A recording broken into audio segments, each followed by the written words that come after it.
My name is Lila. I'm 36 years old. I own a chain of high-end rental properties across Colorado, including a lakeside estate that was once voted by an architecture magazine as one of the most beautiful wedding venues in the United States. I was also the one who funded the entire venue for my brother's wedding rehearsal and ceremony, Hunter, and his stunning fiancée, Claire Monroe. But at the rehearsal dinner, when Claire raised her glass and smiled around the glamorous room my team had designed, she casually said, "Let's give a round of thanks to our wonderful venue sponsor, Lila, who will not be attending tomorrow." Polite applause followed. Everyone laughed awkwardly. I stood up, lifted my wine glass, smiled slightly and replied, "Then none of you will be using my house either." The room fell dead silent. And that was only the beginning. Have you ever given everything for someone you love, only to be erased from the most important moment of their life? Have you ever been reduced to a shadow, because they thought you didn't fit their picture-perfect narrative? If you've ever been dismissed just for being kind, leave a comment below. Hit like to give me strength to tell the rest of this story. And don't forget to subscribe so you don't miss what happened next, because trust me, you won't believe it. I was born in a small town near the Colorado border, where winter seemed like a test of human endurance. My mom passed away from ovarian cancer when I was just 10. My dad, after years of battling grief and alcohol, quietly disappeared from town. Since I was 11, it had just been me and my brother, Hunter, leaning on each other for everything. Hunter is 2 years older than me. He's the quiet type, but when he speaks, people listen. Back when Mom was alive, he'd quietly drag a stool closer to the dinner table and give me his portion of meat. After she died, he turned those gestures into something more tangible, waking up early to walk me to school, doing odd jobs after class to buy me books. We lived in our grandparents' old house. During those freezing winters, the heating barely worked. We'd sleep huddled together on the only mattress that had a real comforter. Sometimes I'd wake up in the middle of the night and see Hunter patching up my old shoes under the desk lamp. I'd ask what he was doing. He'd just smile, "So your feet won't get cold tomorrow." No one taught him to do those things. No one taught me how to trust someone. But Hunter became both, the teacher and the one to believe in. When I turned 16, I started working part-time in the kitchen of a small diner near my school. By then, Hunter had dropped out of high school and was doing construction labor. Every time he got paid, he'd stash half into a little wooden box hidden in the kitchen cabinet, labeled in his scratchy handwriting, "Lila's College Fund." I don't remember which time made me cry the most. Maybe it was the day I stumbled on the box while searching for a can opener. I never imagined I'd become the person I am today.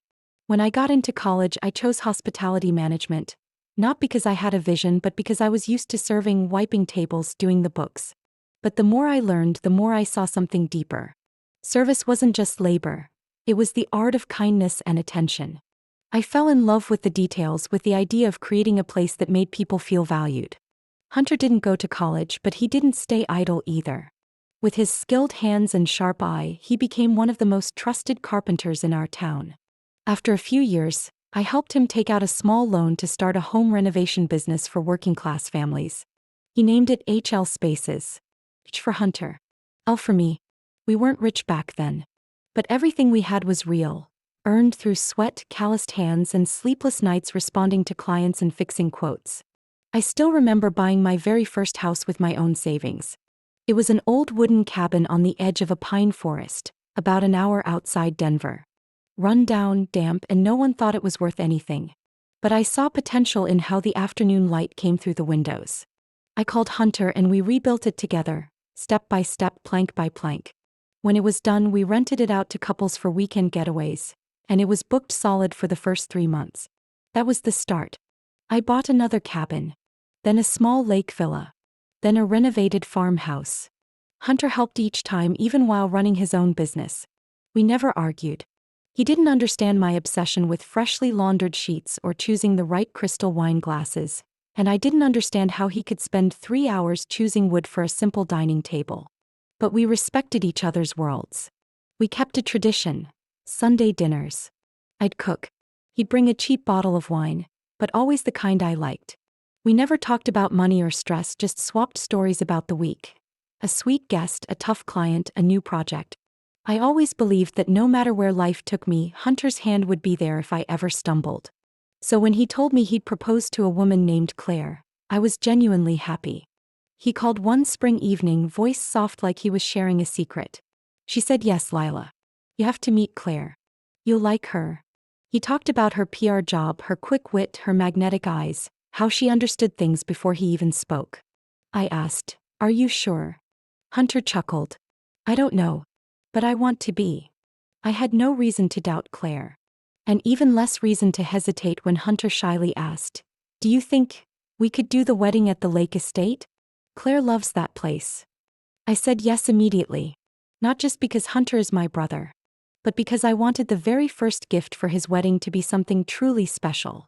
A place where he could begin a new chapter in the glow of lake reflections, surrounded by people who truly loved him.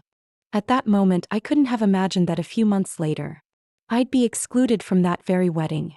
With no warning, no explanation, no apology. And when it happened, the thing that broke me wasn't the loss of dignity. It was the loss of the brother who once held my hand through snow-covered porches and long, lonely nights. I met Claire for the first time at a small dinner party Hunter hosted at his home. When I stepped inside, the kitchen where we used to make grilled cheese sandwiches as kids had been transformed into an urban chic space, warm-toned pendant lights, linen-covered dining tables, crystal glassware, and dishes so artfully arranged I wasn't sure which were meant to be served hot or cold. Claire emerged from the hallway with a polished smile like she'd practiced it in the mirror. She wore an olive midi dress, a slim gold watch on her wrist, her hair tied low, soft floral perfume in the air. Everything about her was curated. She reached out her hand and said, "You must be Lila. Hunter talks about you all the time. You have such a resilient energy." I wasn't sure if that was a compliment or a polite observation, but I nodded and replied, "Nice to meet you, Claire." Hunter followed behind her, resting his hand lightly on her back like a silent introduction. He wore a dark blue shirt, new khakis, polished brown leather shoes. His posture had changed, straighter, more careful. Something about him felt unfamiliar, though he was still my brother. The night passed politely. We talked about the weather, travel, the luxury hotel chains Claire had managed events for on the East Coast. When Sapphire, my real estate chain, came up, Claire raised an eyebrow. "Oh, Hunter mentioned it. The boutique rentals in the mountains, right? I used to work for Belmore Hotels. They just opened a branch in Venice." I smiled. "Yes, I focus more on sustainable regional development. I like knowing every guest who walks through the door." "Sounds very intimate," Claire replied, lingering on the word like it was either charming or quaint. After that night, I began to notice changes in Hunter. Small but constant. He changed his hairstyle. Started using phrases I'd never heard from him: color harmony, networking, architectural storytelling. I didn't blame him. Everyone evolves, especially when they're in love. But I couldn't ignore the sting when he canceled our Sunday dinners 3 weeks in a row. The first time, "Claire's got a workshop in Aspen. I'm going with her." The next, "Claire wants me to meet her parent company's partners." Then just a short message: "Busy this week. Rain check." I typed a simple message: "Hope you're okay." Hunter called back at 9 p.m. that night, his voice low but not exactly remorseful. "Sorry, Lila. I didn't want you to feel like I was forgetting you." I asked him directly, "Are you happy?" He paused for a few seconds. "I think I am." "Then that's all that matters." I've never been the type to cling, but I am the type who remembers small details. Like how Hunter never left the house without checking his wallet 3 times, how he always drank his coffee black with no sugar every morning, and how he never called anyone special, just a few months into dating, until Claire came along. I remember the time he showed up at my office, unannounced, carrying a box of cinnamon waffles and a freshly tailored gray blazer. Claire said I should try switching up my style. "What do you think?" I looked him up and down. "Polished. But not my Hunter. Do you feel comfortable in it?" "I'm trying to fit in better with her world. You get it, right?" I smiled gently. "As long as you don't lose yourself in the process." He didn't answer right away. He just opened the waffle box, placed it on my desk, and said, "Anyway, I still remember you like cinnamon." No matter how busy I was, I still showed up at Hunter's birthday a few weeks later. Claire threw the party at a rooftop bar downtown, the kind where just parking your car took 15 minutes and $50. The crowd was full of people I didn't know. Claire guided Hunter from group to group, introducing him like a polished product on display.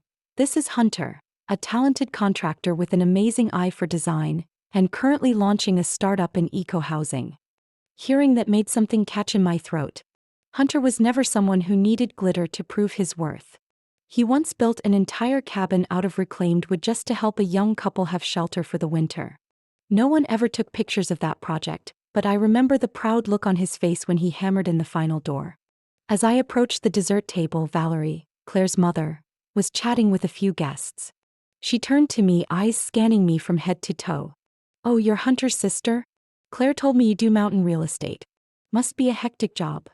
"I enjoy the chaos," I replied, keeping my tone light. She nodded. "I used to think that too before I learned the real priority is knowing who's the guest and who's the host." The words sounded casual, but they froze the air around me. I didn't react. I just looked at Hunter from across the room, smiling awkwardly among strangers, and quietly wondered if he still remembered what it felt like to have sawdust on his hands and the scent of oil paint in the air. When he built homes without anyone judging. I stood there in the middle of the bustling party, trying to hear a heartbeat I used to know like my own. But all I heard was music I didn't recognize and laughter that didn't belong to any family I knew. One early winter afternoon, I was reviewing renovation plans for the lakeside villa spa in Aspen when I got a call from Hunter. His voice had a different tone, not the excited one he usually had when sharing good news. "Claire wants to get married in June," he began after a few seconds of silence. "That's good news, right?" I asked softly, though I could guess the rest by the way he sighed on the other end. "She wants it either at Lake Tahoe or Italy. But when I ran the numbers, it's just way over what we can afford. Claire says her family will help cover some of it, but..." He paused, then chuckled dryly. "I'm more afraid of the wedding costs than actually getting married." I stayed quiet for a moment, then set my notebook aside. "What about my lakeside villa?" Hunter hesitated. "Claire hasn't said it out loud, but I can tell she doesn't think it's upscale enough." I leaned back in my chair, gazing at the shimmering lake in the distance. I'd hosted countless weddings there, from elderly couples renewing vows to young entrepreneurs just starting out. It wasn't as luxurious as European resorts, but it had something nothing else could offer. The quiet, the soft afternoon light streaming through every wooden window frame, and the warmth of being in a place that actually felt like it belonged to you. "What if I gave you and Claire the venue? No rental charge," I offered, keeping my voice even. "Are you serious?" "Of course. You two would just need to cover the decorations, food, videography, and all that. But the space, lodging, everything else, I'll take care of it. You're my brother, Hunter. If your wedding doesn't happen somewhere meaningful, then where else should it be?" He was silent for a beat. I thought maybe he was touched until I heard him say, "Let me talk to Claire. Hopefully she'll reconsider." I nodded even though he couldn't see me. "If you want it, she'll agree." 2 days later, Hunter texted saying Claire agreed, reluctantly, in his words. She wanted to visit the villa first to decide on color schemes, styles, and light direction. I didn't argue. I'd worked with tougher wedding planners. But something inside me stirred like a small ache I couldn't name. When Claire and her mother, Valerie Monroe, arrived at the villa, it was gently snowing. I'd arranged for the house staff to prepare hot tea, chestnut cookies, and have the fireplace going. The entire first floor carried the scent of cinnamon and cedarwood, what I always believed to be the smell of a sincere beginning. Claire walked into the main hall, eyes scanning every corner like a fashion editor reviewing a photo spread. Her mother followed close behind, black leather gloves in one hand and a notebook filled with scribbles in the other. After a polite round of greetings, I led them on a full tour. "High ceilings, beautiful lighting, lake view," I explained.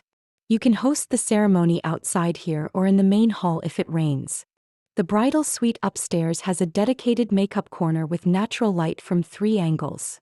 Claire nodded with little emotion.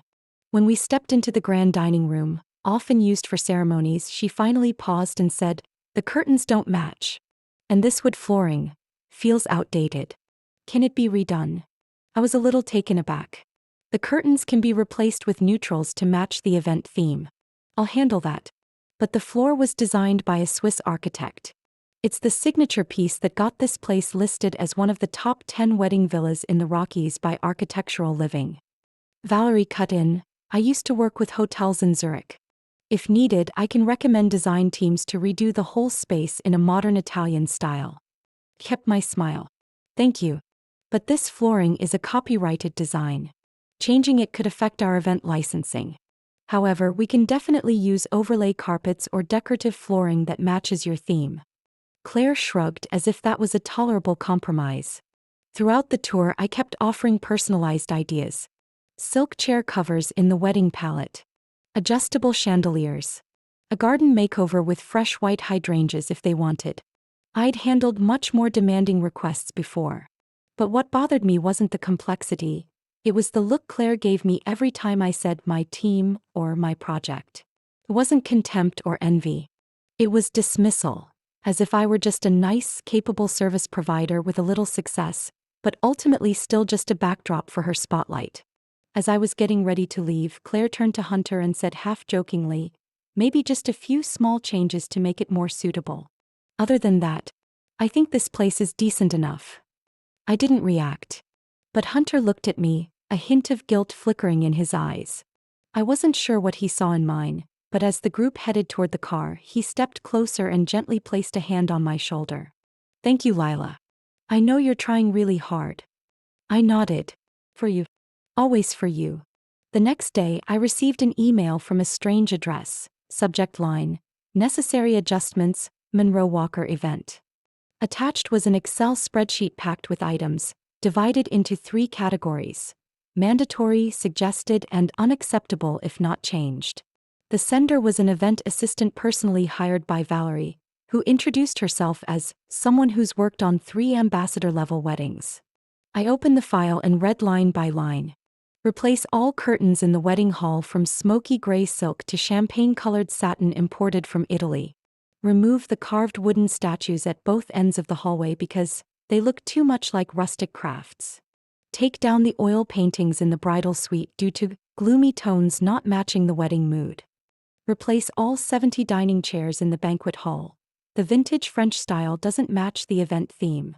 Replant the entire garden outside the main hall, prioritizing imported flowers that bloom exactly during wedding week. I kept reading it over and over, unsure whether to laugh or feel disheartened. Everything they wanted to change were elements I had chosen carefully over the years. Not because they were trendy, but because they had soul. Every painting, every chair, every wooden statue had been collected from local artisans, people who believed in preserving aesthetic and cultural value through time. I called Hunter immediately. I'm in a meeting, what's going on? He said.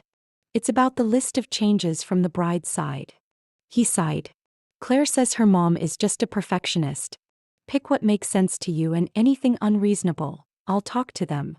I paused for a few seconds, then spoke slowly. Hunter, they want all the carved wooden statues removed and the dining chairs replaced. They say it looks too handmade. Do you think that makes sense? The other end of the line went quiet. Then he whispered, I'll talk to Claire. I understand. I nodded, even though I wasn't sure he still understood anything at all. But just 3 days later, I received another email, directly from Valerie, with a bolded subject line: Official Adjustment Notice. She wasn't subtle anymore. The requests now read like commands, complete with hard deadlines and a final note. Our family deeply appreciates Ms. Lila's support, but please understand this is a high society event, not a nostalgic mountain wedding. I set my phone down on the table and looked out at Aspen Lake, slowly freezing over with the early January chill. I thought about the years Hunter and I had spent restoring this villa. I remembered how he had handcrafted the long dining table, carving each detail by hand so it would feel like a place where people tell their life stories. Now they wanted it replaced with a glass-top table to better reflect the new chandelier lighting. I wasn't sure what stung more, having my aesthetic taste dismissed or watching my own family do nothing to stop it. That afternoon, Hunter came to the villa with Claire to finalize the menu. I called the head chef and kitchen manager to meet them, but decided to stay as well. I wanted to see how they would react to the food made by the people I trusted deeply. When Chef Daniel introduced the charcoal roasted beef with wild berry reduction, a dish that had once earned us a handwritten thank you note from a French couple weeks after their wedding, Claire took a bite, frowned slightly, and set her fork down. It's a bit too strong. My mother won't like the smoky flavor. I think we should switch to a classic French menu, Maybe herb-roasted chicken with white wine sauce. Daniel lifted his eyes to me, concern flickering in his expression. I stepped in gently. Claire, this menu was built using local ingredients, based on the sustainability theme you both emphasized when choosing this venue. I understand, Claire said sweetly, still in full PR mode. But most guests aren't used to rustic flavors. I'm afraid it might compromise the fine dining experience. Whose standard are we measuring against? Daniel muttered. I signaled for him to stay calm and turned back to Claire. We can add a separate European menu for guests who prefer that style. But I hope you understand, our kitchen staff here has served no fewer than 20 international events. They're not just cooks. They're part of this place's soul. Claire smiled and glanced at Hunter.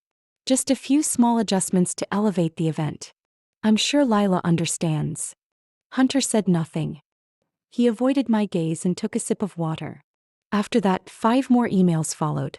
They wanted to change the chair covers. They wanted to replace the traditional fireplace with a faux flame system, so the wedding dress won't absorb any smoky smell.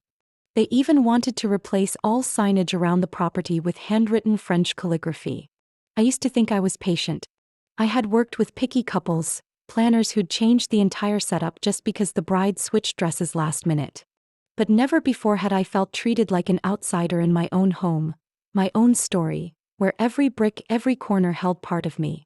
I wanted to have a direct conversation with Hunter. But every time I tried to bring it up, he deflected with lines like, "I'll handle it," or "They're just anxious. Don't take it personally." I began to wonder. If Claire were a stranger, I would have turned her away after the 3rd demand. But she was my brother's fiancée. And maybe all my tolerance was just a way of avoiding the simplest truth. Someone I loved was letting others change everything, even me. I started feeling something was off in early April when the formal invitations had already been sent out for almost 2 weeks, yet my own mailbox remained empty. At first I brushed it off. Maybe they were late, or maybe I was considered family and didn't need a formal invite. But then Jess, our new event manager at Sapphire Grand, came into my office holding a guest seating chart for final review, and the pit in my stomach returned. "Lila, I need you to confirm this list before we print the place cards," she said, handing me the paper. "Victoria Hayes sent it this morning." I double-checked the guest count, 164. But something still felt off, so I wanted your eyes on it. I skimmed the list. Hunter and Claire's names were listed proudly under bridegroom. The bride's parents, grandparents, best friends, the entire board of directors from Valerie's firm, even Claire's personal stylist. I scanned for my own name 3 times, then a 4th, slowly. It wasn't there. I folded the piece of paper and held it in my hand for a few seconds. Jess stood still, saying nothing, but I could see the flicker in her eyes. "Do you have the original file?" I asked, trying to keep my voice as calm as possible. "Yes. I downloaded it from Victoria's Drive." "But, did I give you something I wasn't supposed to?" I smiled and shook my head. "It's fine. Just send me the original version, please." Jess forwarded the file to my personal email. I closed the office door behind her. On the computer screen was a meticulously annotated guest list. Next to each name were short notes about relationships, dietary preferences, special requirements. And then, in bright red font, one note stood out in the final column, the only line not tied to a specific name. "Owner of venue, not invited. Awkward presence. Bride prefers no confusion service versus guest distinction." I sat there, staring at the words as if my brain needed extra time to process them. Not because I didn't understand what it meant, but because I couldn't believe they had written it so plainly. No subtlety. No implication. No polite vagueness. I wasn't invited. Not by mistake, but because I made them feel awkward. Because my presence made Claire uncomfortable. I suddenly remembered the day they came to tour the estate, when Valerie brushed past the old carved wooden statue I'd placed during my first year running Sapphire Grand. She wrinkled her nose and muttered, "Looks like something from a suburban garage." I held my tongue. When Claire commented that the spiral iron staircase should be softened with silk drapes to feel more feminine, I nodded in agreement. And Hunter, he said nothing, like he didn't hear what was being discarded right in front of him. I printed that red note, folded it carefully and tucked it into my notebook. But I didn't say anything. No reaction. No message to Hunter. No email to Victoria. I needed more proof. I needed to be sure this wasn't just a misfiled personal draft. I wanted to be certain I wasn't just imagining things out of hurt. 2 days later, I called Hunter. I asked him in my usual soft tone, did my invitation get lost somewhere, or am I on some special list that doesn't require one? Hunter chuckled, but there was a hesitation. Claire said you're the host, the venue owner, so you probably don't need an invite to know the time and date, right? Maybe, I replied. But it's still strange. Even Jess, my new manager, got one. And I didn't. Silence on the other end. I didn't need him to say more. That silence told me everything. Could you check for me? I asked. If I'm truly not invited, I think I deserve to hear it officially. Hunter's voice dropped a little. I'll ask Claire. Maybe Victoria's team made a mistake. I thanked him and ended the call. But in my heart, I no longer believed this was a mistake. By the weekend, I received a message from someone I didn't expect. Anna, a former staffer at Sapphire Grand, now temporarily working on Claire's wedding team. Her message was simple. Lila, I need to talk to you. There's something I think you should know. We met at a small cafe near my office. Anna wore a thick coat and knit hat, her face tight with concern. I'm sorry if I'm crossing a line, but I can't stay quiet anymore. I saw the front of house team arranging the guest tables, and your name wasn't on any of the seating charts. I nodded gently. I already know. Anna looked stunned. You do? Yes. But I'm wondering if there's more you've seen. She hesitated, then reached into her pocket and pulled out a folded sheet, a printed copy of an internal email she had quietly kept. In it was Claire's response to Victoria, who had asked about my presence at the event. I would reread those words many times later, memorizing them. I'm concerned about optics. Having the venue owner mingling with guests might cause confusion. She's generous, but we have to be clear about social dynamics. Claire hadn't just excluded me. She didn't see me as family. To her, I was a visual disruption. A flaw in the refined picture she wanted to paint for her wedding. I took the paper, folded it, and thanked Anna. She gently touched my hand and whispered, I'm sorry. I didn't know they'd treat you this way. I smiled. Not angry. It's not your fault. Thank you for being honest. On the way home, I didn't feel sad. I didn't feel angry. What I felt was a quiet emptiness. Like a snow-covered lake. Still on the surface but likely cracked underneath for a long time. That evening, the rehearsal dinner took place at Ridgeview Restaurant, perched high on a hill just outside town, open only for elite private events. I arrived on time, dressed with precision. In a fitted black dress and a soft bronze silk wrap, I stepped through the glass doors like any invited guest. Even though I'd never received a formal invitation. No one greeted me at the door. Hunter didn't come to meet me. A few event staff gave me surprised glances. So I smiled and walked straight in. The banquet hall glowed with hundreds of small candles in frosted glass, their warm light reflecting off wine glasses and white lilies on every table. Wooden chairs painted white were wrapped in pale gold satin and lace. It was beautiful. But it no longer felt like Sapphire Grand. Everything here had been transformed by Claire and her mother into their stage, elegant, detached, and lifeless. I approached the staff seating section, since I found no place card with my name on the guest tables. I wasn't shocked. It was simply final confirmation that what I had read, what Anna had shown me, was real. Hunter was chatting with Claire's friends near the bar. Our eyes met briefly. He flinched slightly, then quickly walked over. You came, he said, sounding both relieved and uneasy.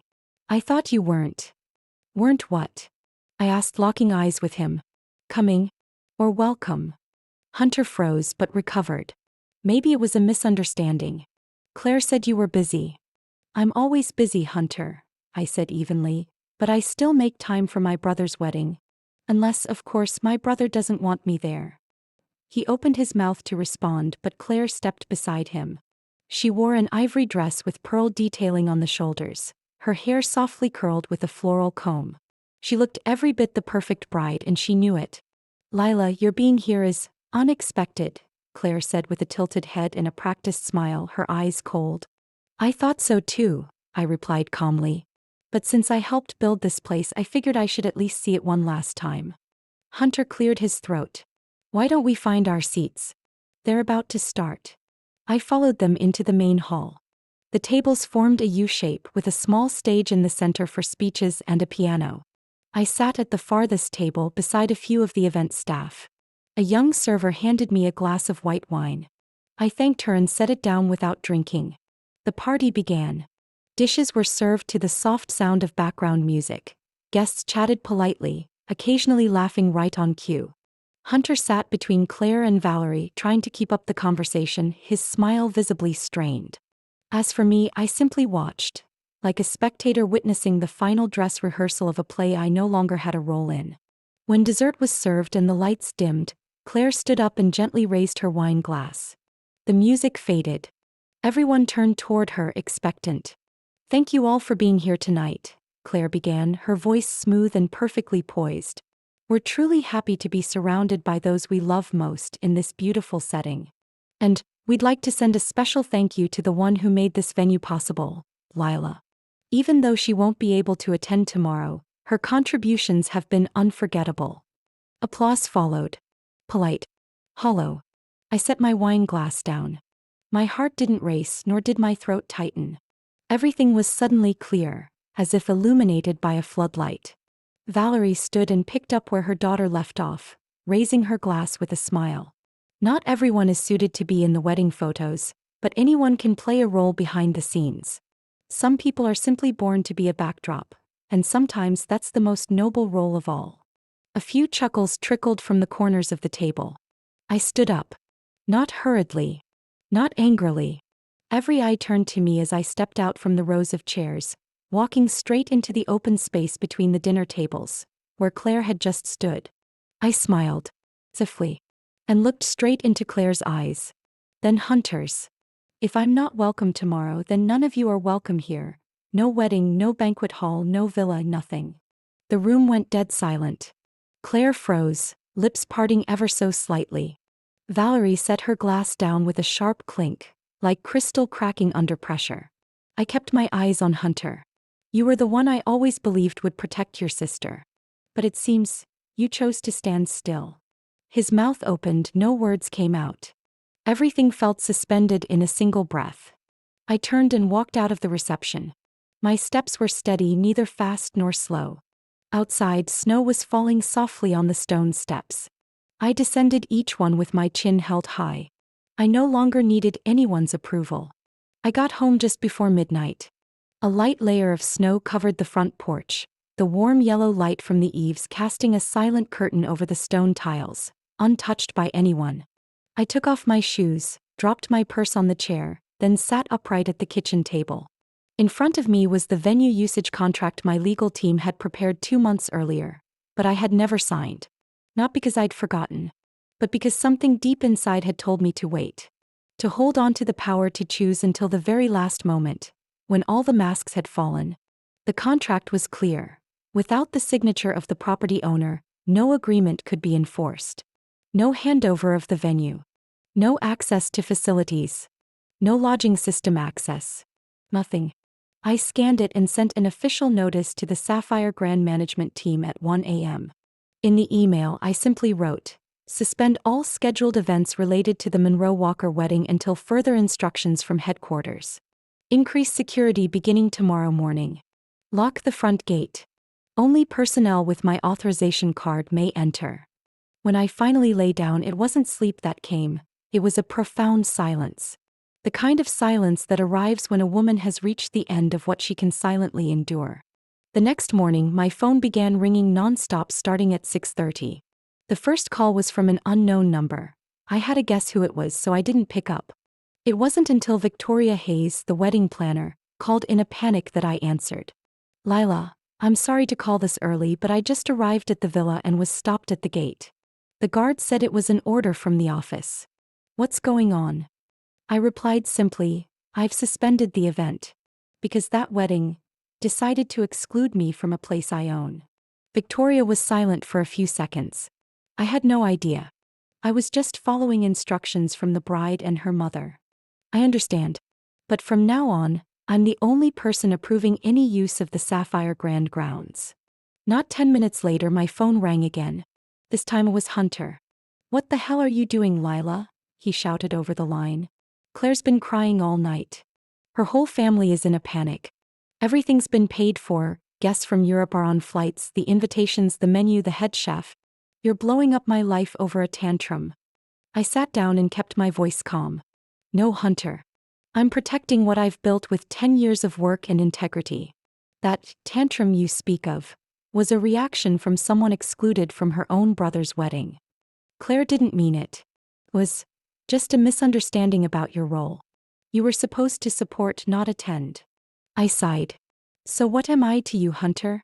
The shadow behind their flower backdrop? The silent benefactor funding their glamorous ceremony while I'm erased from every family photo?" There was nothing from his end. I went on. "And you knew. You knew and said nothing." Hunter didn't deny it. He only whispered, "I didn't want to make things messy, eh? I thought you'd understand." "How much longer am I supposed to understand for you, Hunter?" My voice dropped low, no longer trying to sound strong. "Since Mom died, I've given in every time. I've never asked for anything back. Not the tuition I paid, not the pickup truck you needed, not the time you were short on payroll. I never counted a thing. But they didn't just take my effort. They erased my existence, like I didn't belong." He stayed silent. I waited, then spoke gently. "If you still want to hold the wedding at Sapphire Grand, they need to make a choice. Apologize or find another venue." I ended the call. Moments later, the phone rang again. Valerie Monroe. Her voice was cold as ice. "Miss Lila, I'm not sure why a grown woman would behave so unprofessionally. I've spoken with legal counsel, and we will be pursuing a full refund for all damages if this event is disrupted. What you've done is a blatant breach of contract and ethics." I opened my folder and flipped to the contract. "I'm sorry, Mrs. Monroe, but the contract was never valid. There's no signature from me. As you can see, I never signed. Which means no legal agreement was established." Silence. Then her voice sharpened. "You are ruining my daughter's future. You have no idea how much media attention this wedding was going to receive."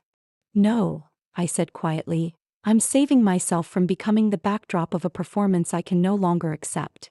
I hung up. Just 10 minutes later, I received a message from the villa's front desk. Claire's family was on their way. Apparently, they wanted to talk in person. I nodded and asked that they be brought to the large conference room, not my office. Sapphire Grand has a boardroom with oak-paneled walls and tall windows overlooking the lake.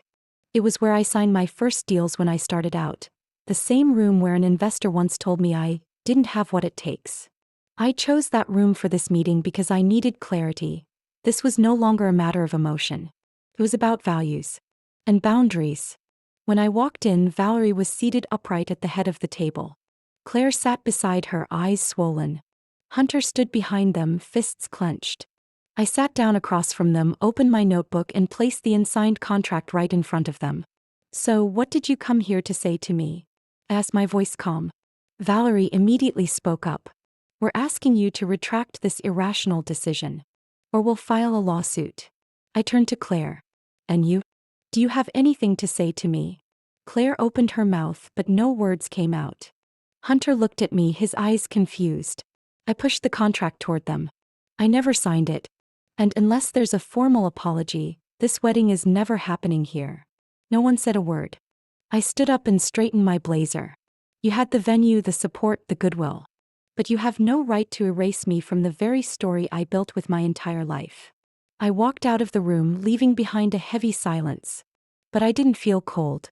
I only felt that I was finally standing where I needed to be. In my own home. As someone who no longer accepted silence in exchange for a seat in the back row. That evening, I sat alone in my office, the window slightly open, letting in the night breeze carrying the scent of melting snow and the rustling of pine trees by the lake. On the desk was a soft glowing lamp, a cup of herbal tea gone cold, and my phone set to silent. I thought I had ended a long day, but in truth, the truth was only just beginning to reveal itself.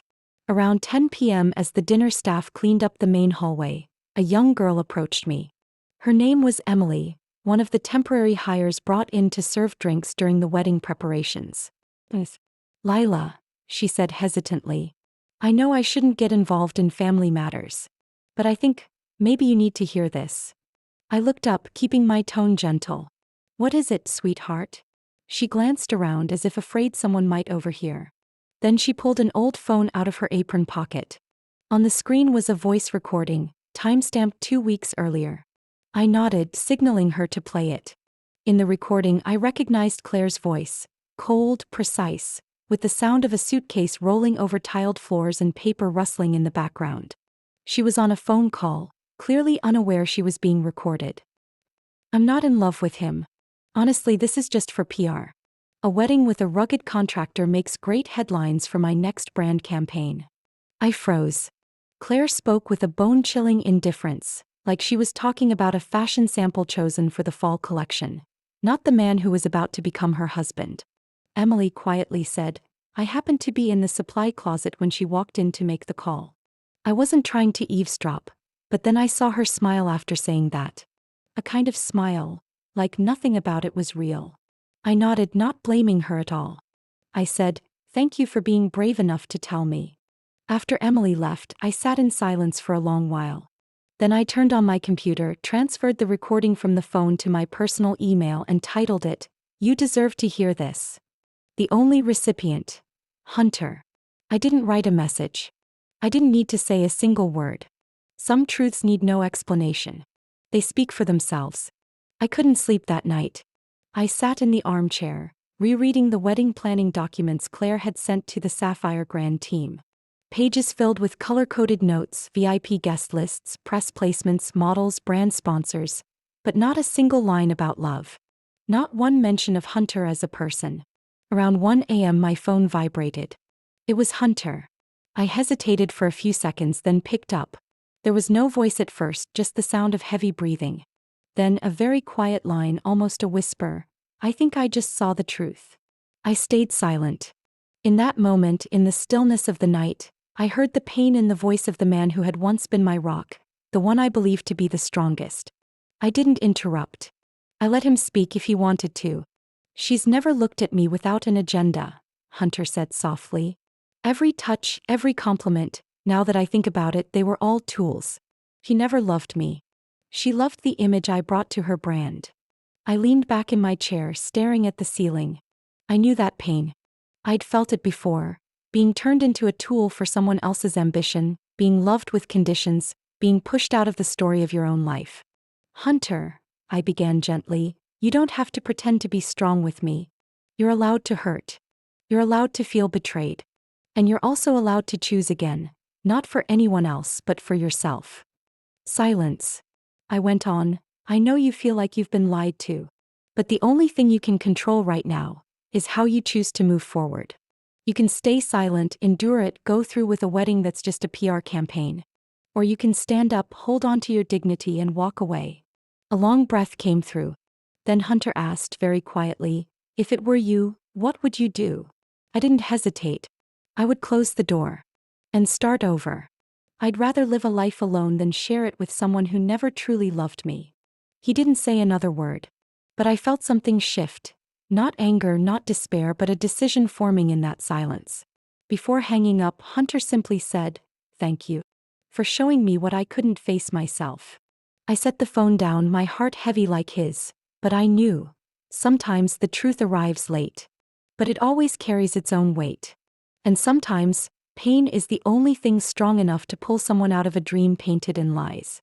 The next morning, the Sapphire Grand grounds glowed with sunlight, the sky clear as if no storm had ever passed through.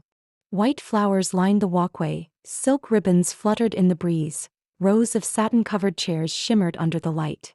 Everything looked perfect. Perfect in a cold, soulless way. Guests began arriving early. Limousines rolled over the white stone path. Elegant groups in expensive outfits stepped out, heels clicking softly, polite laughter echoing across the lawn.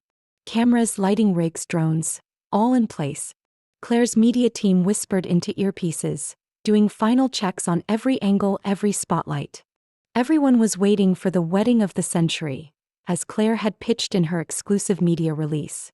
I stood silently from a corner on the second floor, behind a pale damask curtain, watching the scene unfold. I wasn't angry anymore. I just felt sorrow. Not for myself, but for Hunter. The man who once used his calloused hands to lay each stone in this courtyard, now reduced to a prop in the PR stage Claire and Valerie had orchestrated. Claire appeared at the top of the wedding aisle in a crystal-encrusted white gown with a nearly 10-foot train held by 2 assistants. All cameras turned to her instantly, flashes bursting. Her face was flawlessly made up, her smile perfectly angled, her gaze not toward the altar, but toward the lenses. She wasn't looking for Hunter. She was looking for the spotlight. Valerie appeared moments later in a deep violet silk gown, her face tight with tension, still trying to smile at the guests. She scanned the crowd, then snapped at a staff member backstage. "It's time. Where's Hunter? Get him out there now. The cameras are waiting." 1 minute.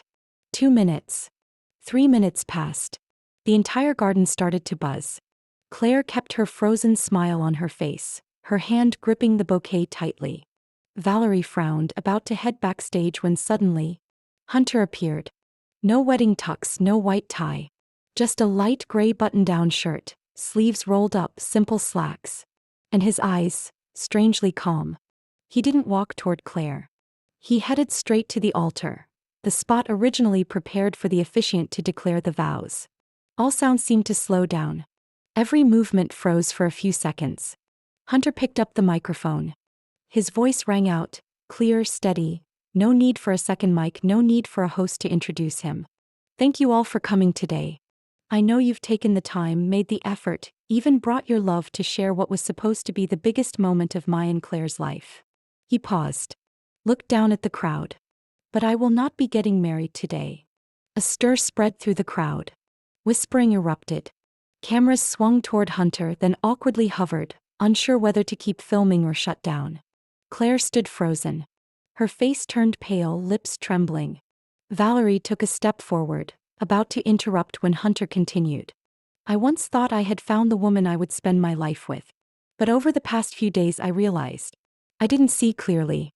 I let fame, status, and spotlight cloud my judgment.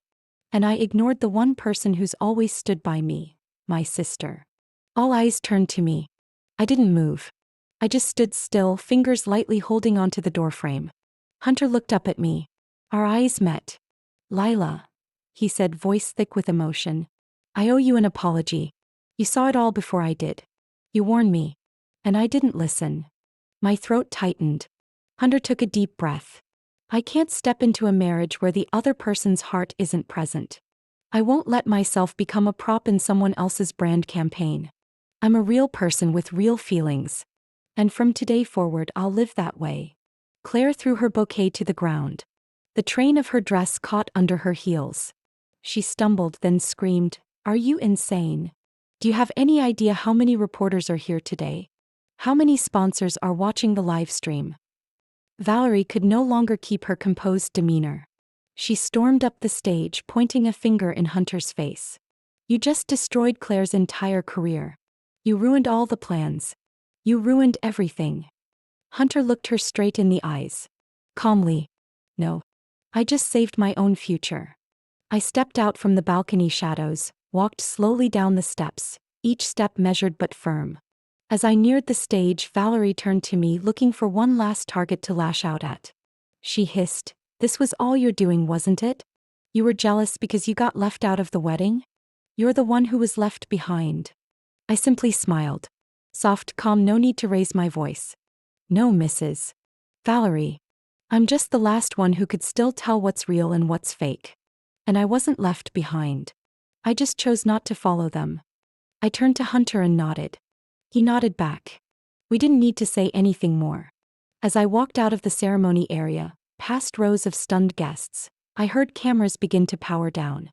Some reporters lowered their gear, some sighed, others shook their heads.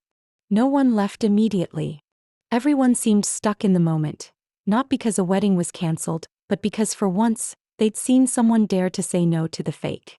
And I knew from that moment on, everything truly changed. Not just for me but for Hunter. For the truth that finally found a place to stand.